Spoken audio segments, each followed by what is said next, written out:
My name's Keaton, and I'm a bass player and for a band called Misty, and we're here helping you guys out today. So one of the challenges of being a gigging bass player is just making sure that I'm being tasteful and complimenting my band without stepping on their toes, because my job is to lift everybody up and not really stick out as much. And I find that the moments where I'm like tucked back in the mix and I'm really like listening to the drummer and the guitar player, I think that's where we really get the good stuff, the gold. One of my favorite things about playing music, especially in this type of setting, is I get to like force myself to put myself a little bit out of my comfort zone, a genre that I might have not been interested before, but playing it is so much more fun, you know? And exploring that type of musicality in a place where people are even better than you, it just levels you up right away. And seeking that type of musicianship out, I think, is really important. I learned to play bass in a really kind of convoluted way because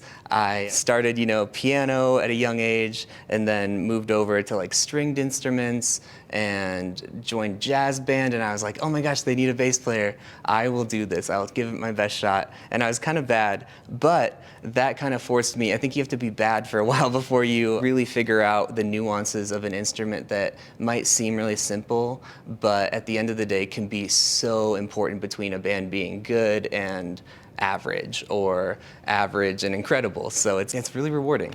My job during a sound check, being engaged when Alana starts checking her vocal, making sure I'm making eye contact with the monitor person, letting them know, do I have enough of her vocal, making sure that I'm being attentive to like, is my wedge even working? We played a show, like, the sound guy couldn't show up, so they got somebody else, and he thought that our wedges were the subs, so Alana was just getting bombarded with subs, and I was like, okay, this is gonna go horribly if we don't address this right now, But it's stuff like that, like making sure I'm being attentive, playing. I'm really, really trying to get better at not like jamming while people are sound checking. It's actually like the most difficult part, but yeah, yeah.